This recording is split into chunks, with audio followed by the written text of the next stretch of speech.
That's a great idea. What are you waiting for? I would totally fund Of course that. you should do try it. You were born Imagine for how this. different your life would be. Why wouldn't you give it a shot? It's go time.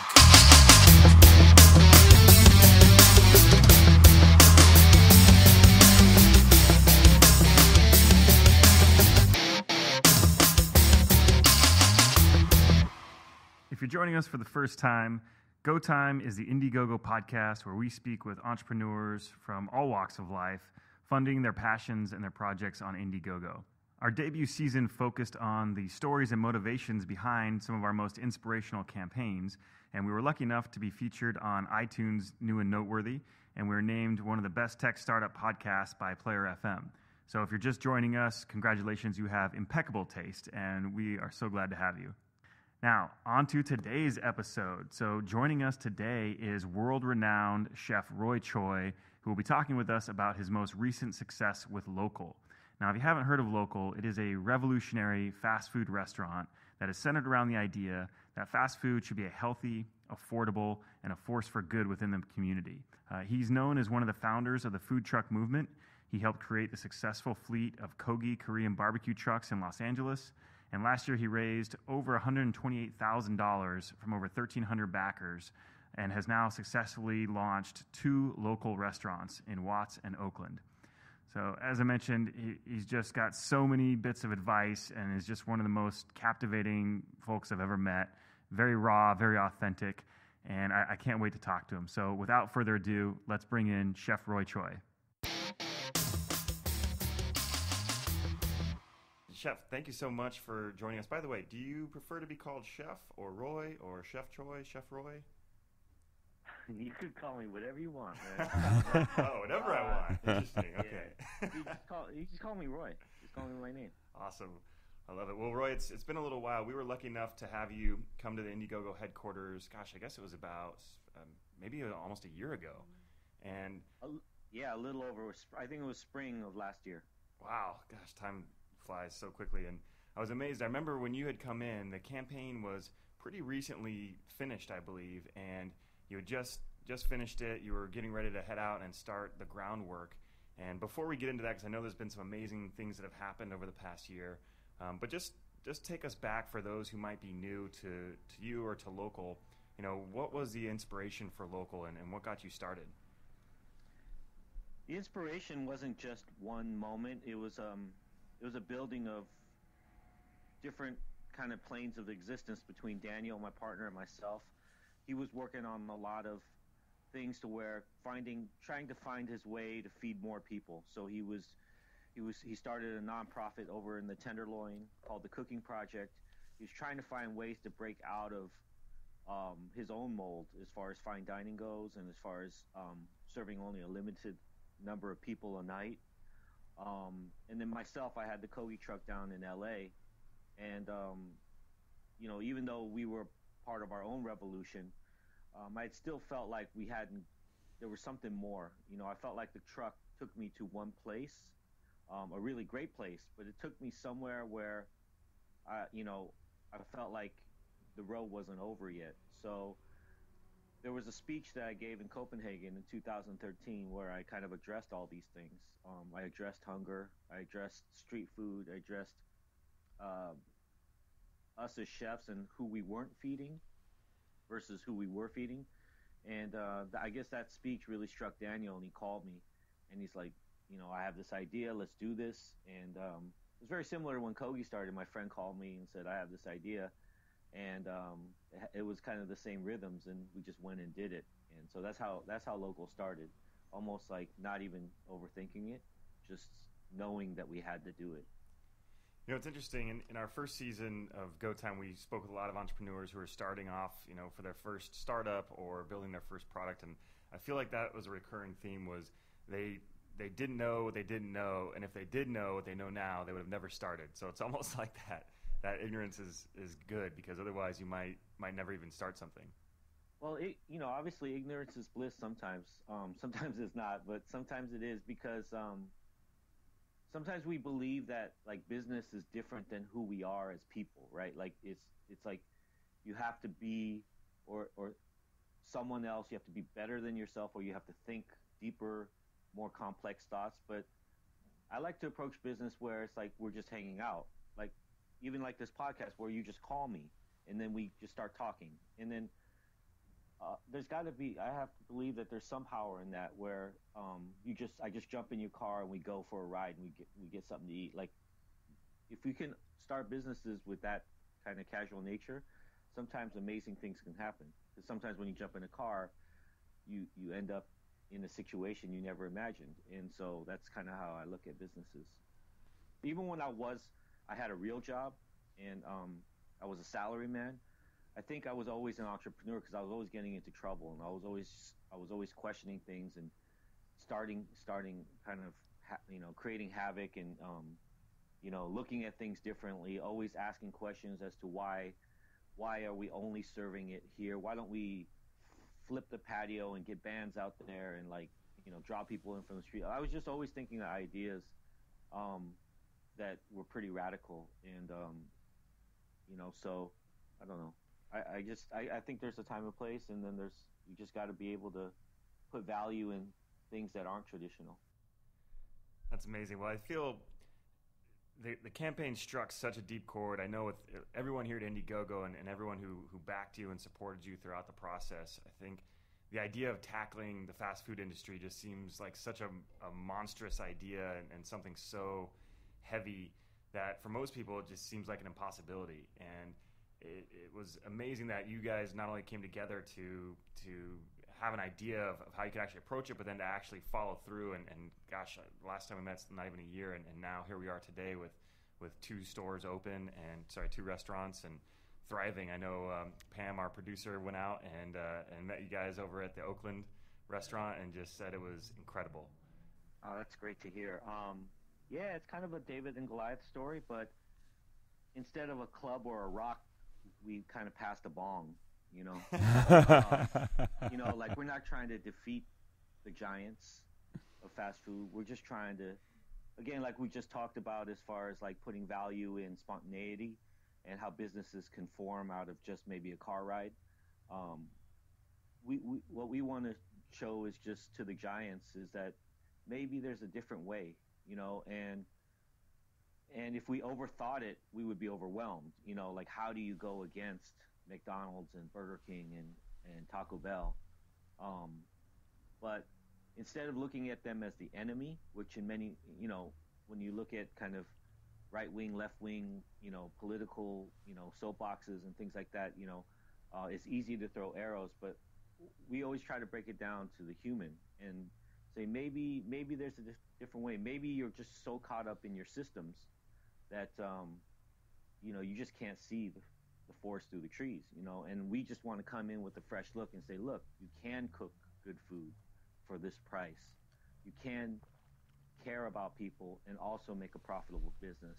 And so I think by always looking at it that way, and again, instead of trying to throw a rock versus like passing a bong, and trying to heal versus hurt, that's the way we were able to not get so overwhelmed by the fact that we were going up against these, behemoths.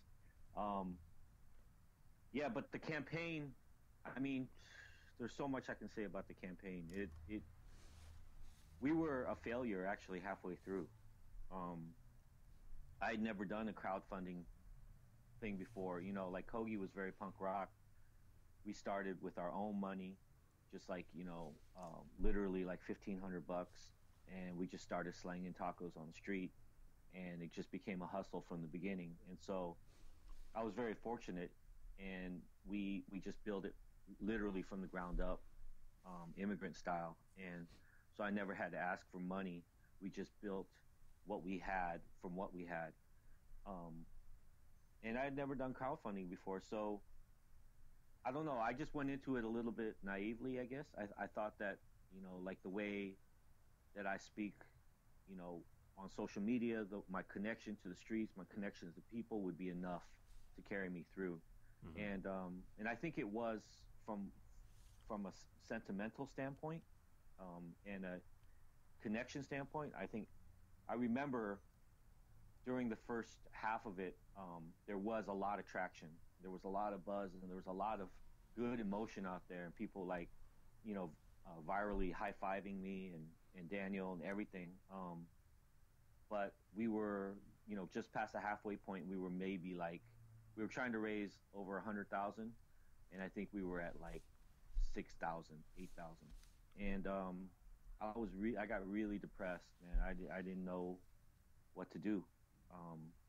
You know, it's like I felt like, I don't know why I felt like a failure, but I just felt like I was failing not just myself, but I was failing this possibility, and I was stuck. And then there was just a chance occurrence where I was sitting at lunch with a couple of my musician friends, and specifically Bamboo and DJ Factrick, and I was just kind of like crying on their shoulder, talking about it, and you know, and then I just started thinking, they were just telling me what they did with their crowdfunding and the way they raise money to make albums, and I'm just so into music, and I just, you know, a light went off, and I said, we can't look at this like just traditional ways. We can't just look at it as a food campaign, and they introduced me to their kind of guru as far as like who helped them with their campaign, and I just opened it up in my mind and just started thinking more like an artist, and from that point, and there were some skills that were given to me by Brian, who came on board. Mm-hmm. He was like a coach. He was like a personal trainer, you know, like a fitness trainer. And it was, I had to give up a lot because at this point in my life, nobody tells me what to do. Mm-hmm. I've been very fortunate to be able to find freedom for myself to make, you know, honest and moral decisions about what I want to give to this world. So I don't take nothing from nobody. And, but in order for me to turn this campaign around, I actually had to listen to him. You know, I actually had to go in and, you know, him telling me to do certain things and post a certain way and do it at a certain time. And I was basically working off, really, like, it wasn't the matter that the message was wrong. It was that I was doing it all wrong. And so he edited me. He helped me get the message at the right time so that the people could actually hear it in the moment where they could actually help, you know, instead of it being just white noise. Mm-hmm. It almost seems fortuitous for the idea in general, right? It's such a big idea that it has to come at the right time, hit people in the right way, in the right fashion for it to really catch hold, because it is such a transformative concept. I think so, and I think that's why the campaign wasn't successful in the first half, to the point you just exactly brought up. Maybe it was, I think people felt it, and they knew that it was something special and important, but maybe it was just too big. Maybe they just couldn't, it was just too massive of an idea that your heart felt it, but you just couldn't connect the dot between, like, okay, like, how do I help it, you know, or like, what do I do, or if I do this, am I really helping? I think it was just, there was I don't know what the word is. It was like a nebulous space between idea and action. Mm-hmm. Mm-hmm. Roy, I'm curious about, you know, obviously a lot of people use crowdfunding campaigns to raise funds, but we really feel like, you know, our overall mission is more around like bringing people together around an idea they're excited about. And I'm curious, you know, when you were thinking about launching a campaign, if you were thinking about, you know, purely fundraising, or if you were, you know, also excited to sort of band together a community to make this idea come to life. Oh yeah, I mean, it was always community first. Mm-hmm. You know, the money was never like the primary focus. I mean, obviously we were doing it to raise money, but it's the context in which we were thinking about the money. You know, $100,000 is not going to open a restaurant. Mm-hmm. You know what I mean? What we were really kind of like, I guess, campaigning for with the community is, you know, believe in us and give us a little bit of, I call it studio time. You know, it paid for us to actually create what local is. And so it was never looked at as just money. It was looked at as a collective. It was looked at as like, hey man, you know, we got this idea, you know, like, everything we do will be in honor of this community, of what, not only the communities that we will go feed, but the community of us. We built a groundswell as far as like, everyone. I mean, you have to remember at this time we had nothing. We had no restaurant, we had no building, we had really no location. I don't believe at that time. We may have picked Watts by that time, but we didn't really have a brand. We didn't have a logo. We didn't have anything for people to taste. We didn't have anything. All we had is our word, and this imagination. And so it was really important for people to latch onto that imagination and help us kind of echo this brand across, and so that it becomes something real, even though it's not real yet. And that was what the Indiegogo community was to us. It was the first community to really make us real. It was like, again, going back to music, it was like a young band with the first set of fans, like true fans. And then from that, they're just embodying the spirit. And so that's who we were from the beginning. That's where local started. For me, Kogi, I could say started on the streets.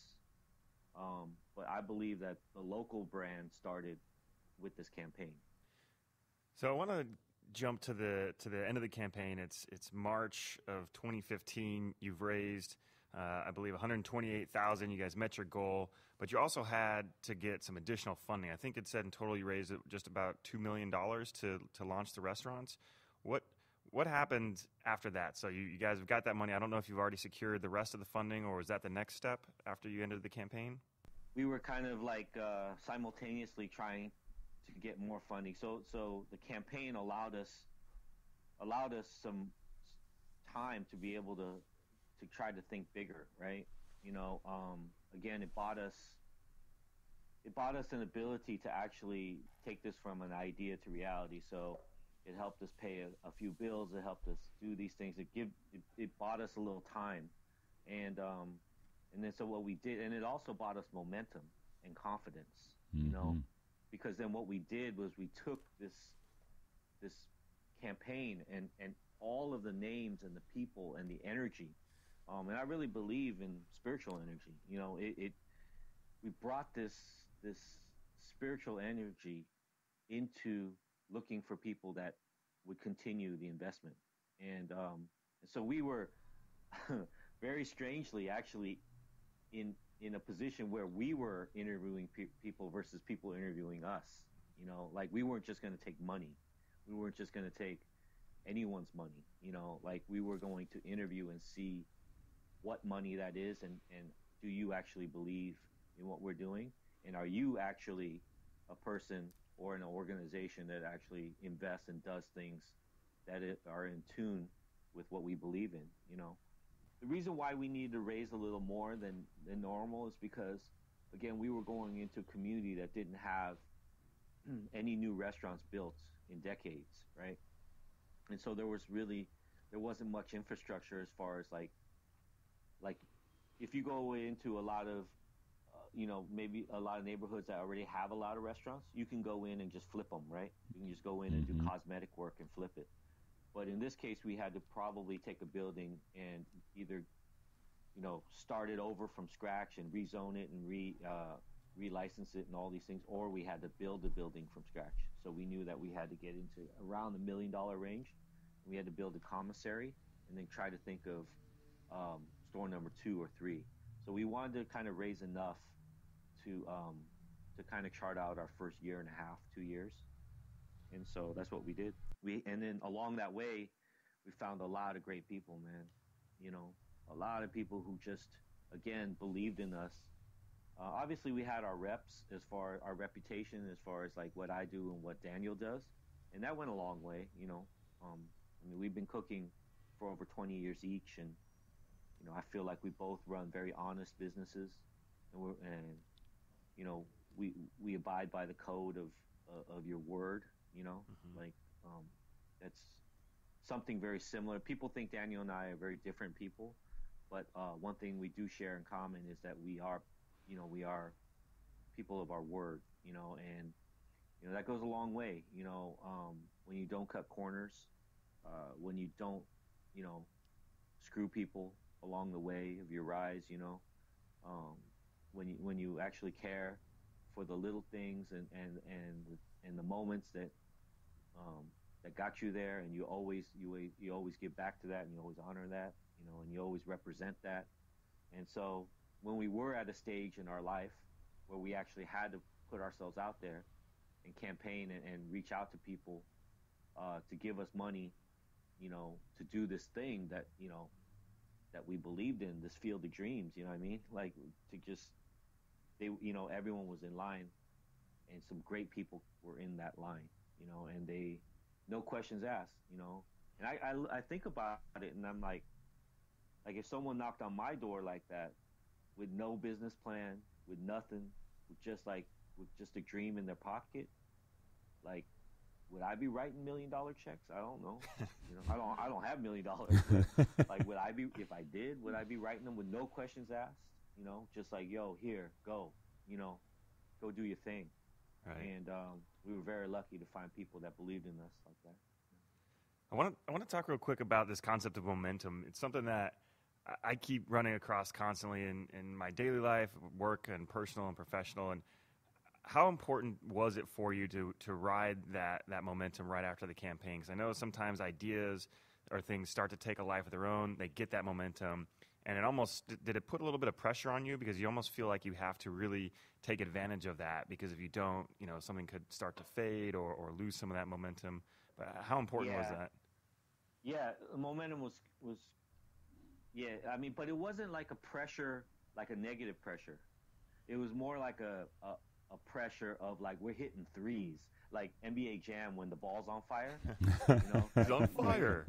He's on fire, and we were just hitting threes, and there's this momentum, and there's like, it was a pressure of, like, we got to keep shooting them, because or else we're gonna lose that fireball, you know. And it was that pressure, you know. It was like the pressure of confidence and a win behind your back pressure, you know. Like, let's not waste this, you know, because there's something special here. So it was more that.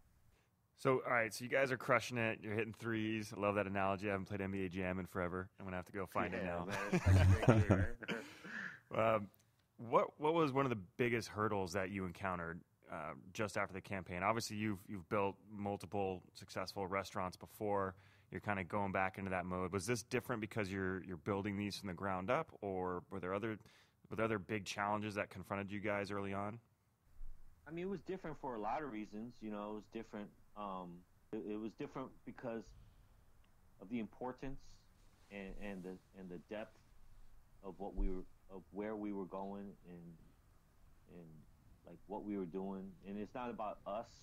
It was different because of Watts. You know, it was different because of the community and just the love and the need and the dream, you know. So it was a lot more than just building a restaurant and hoping people came in. It was building a restaurant for a community that trusted you. Mm-hmm. It's really interesting. You mentioned that some of the challenges were, you know, just associated with going into a neighborhood that wasn't used to a restaurant like the one that you were building. I'm really curious what the reception was of the community in that neighborhood. The reception is all love. You know, we love them. They love us back. They just believed in us. You know, I'm looking at a lot of footage right now because we were filming the whole time, and so, you know, and I'm looking back and I see some stuff where I'm on the street explaining to everyone like what we're doing, and at that time I was only in my head, you know, and so it was like I was emanating like this dream, and then but now that I look at some of the footage and I look at what was behind me and what I was pointing to and what I was trying to describe, you know, it was a trash pile behind me. So I you know, it's very, I don't know, it's very poetic for me to look back at like that and realize like how much the community trusted us, because we had nothing really that they could see physically, we just had these dreams and these words and this passion, and so the reception has been trust from the beginning, and it continues to be, and it's also branched out to also the whole community, the Indiegogo community, Los Angeles and now Oakland, everyone, everyone seems to like the food, and everyone seems to like the brand, and Pam's giving a thumbs up over here. She went to the Oakland restaurant. Yeah, and the music and the brand and the logo and our characters and our style. Everyone seems to like the whole thing. The prices.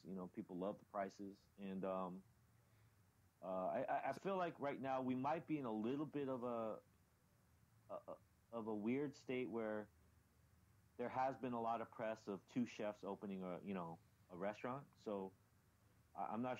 I don't know if we're, I don't know if we're fully even realized yet as a brand, because we really want to just be fast food, where it's healthy behind the scenes, but we want it to be, a little more, the net to be more widespread.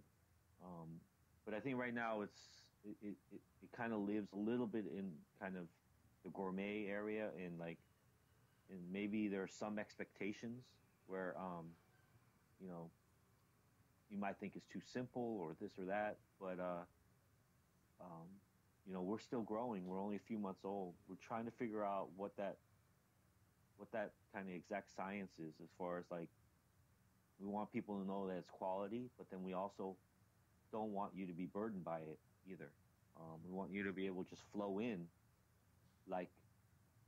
and not put expectations on us, and just flow in like it's a McDonald's or a Taco Bell or a Burger King, like we talked about at the beginning, and just order it because it's there and because it hits a button in your emotion, and you just got and you just it's just a part of your life. And so we're trying to figure that out right now. What has the response been like? I know you put a big focus and emphasis on involving the community, not just in helping fund the creation of these, but also in staffing them, and everything from the menu to the names to the music, the style. Has the employment part of that really touched folks as well? Yeah, man, that's a cornerstone of our brand, is to hire from whatever community we go into, and to hire based on character and not on experience, and to hire based on who you are. And what I mean, which I think is such a unique thing too, because most times people, if you meet someone and they might seem incredible, but if they don't have a certain background or a certain pedigree, a lot of times they can get dismissed. Yeah, even for your company, if I wanted to apply for your company, I don't have much computer, or technology, experience, but maybe I could be an asset to your brand. You're in, Roy. Okay, You're in. Right. But maybe I could be an asset to your brand, but because on paper I don't have it, you may pass me up, right? What we did was, even if you had a criminal record, even if you couldn't read or write, even if you had no experience, none of that stuff mattered. Our application was name, phone number. That was our application. Name, phone number. That's it. And then then we interviewed you, and we just hired based on just that moment. You know what I mean? It's like hooking up in the club. You know what I'm saying? We just connected. Dave, you remember those days, right? Back in a little bit different in disco time, I think, but but we just based it on that moment, and that's it. Your past informed who you are for all the good reasons, whatever you had been into or whatever you hadn't been into. And it was just, do you want this job? And are you going to give it your all? That's it.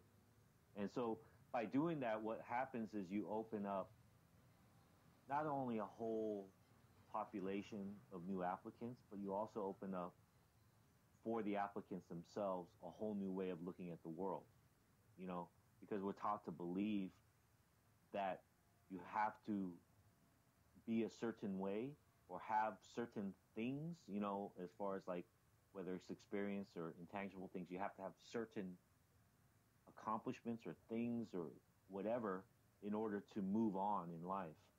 And the fact is, there's a lot of folks in our country that don't have those things, quote unquote things. And then so psychologically and physically, they're constantly not being able to advance in our society,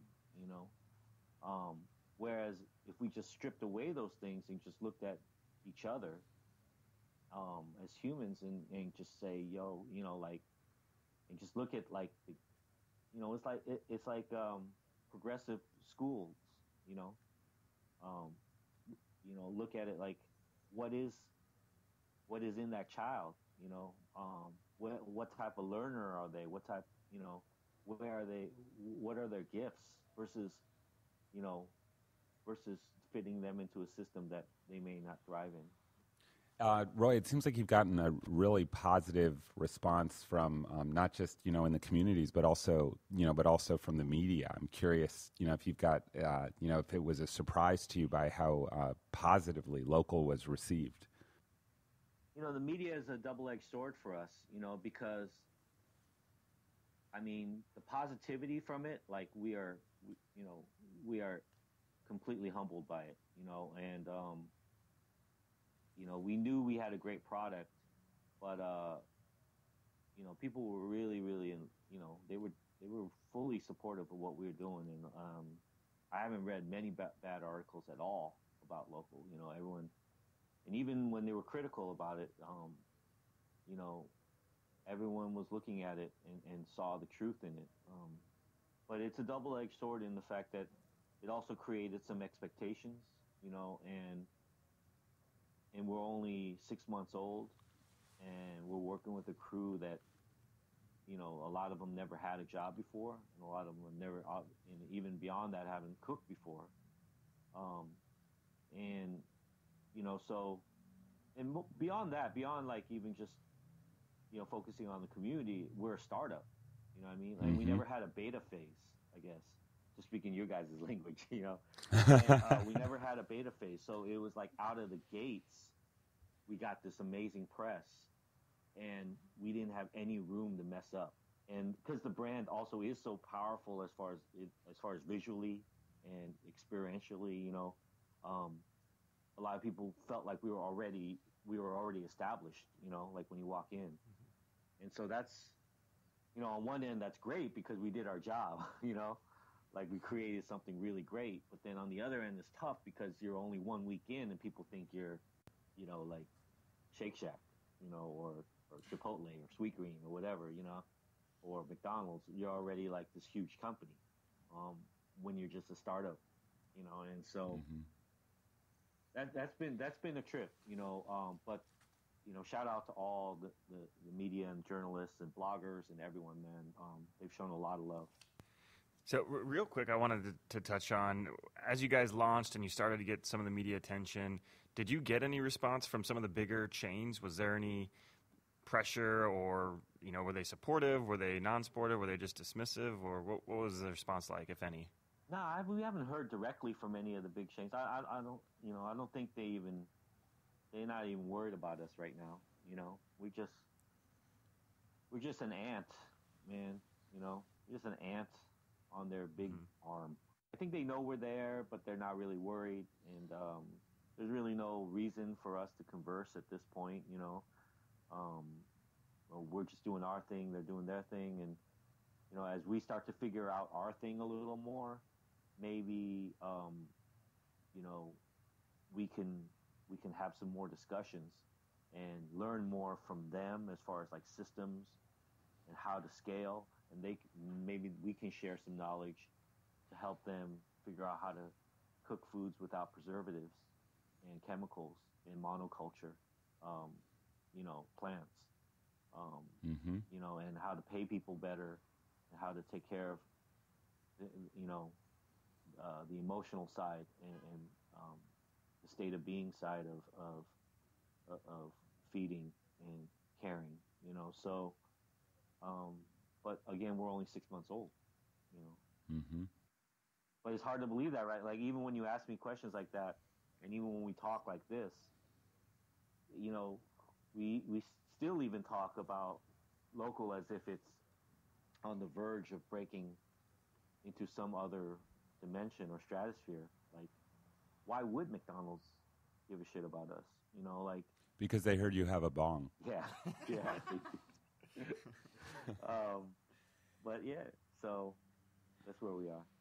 So I'm really curious, even though you're, like you said, you're only at the 6-month phase, obviously, I'm sure there's been a ton of learnings along the way as you've been building local. And I really liked your metaphor of passing the bong. Like we've seen like in our own industry how much, we benefit from sort of collaborating with others and learning from them. I'm really curious for, what you would share of the things that you've learned along the way. Like if there was another, somebody who wanted to create, a restaurant and go into communities that are underserved, what kind of advice would you have for them? We've learned that momentum is only one piece of it. That we've learned that there's also reality.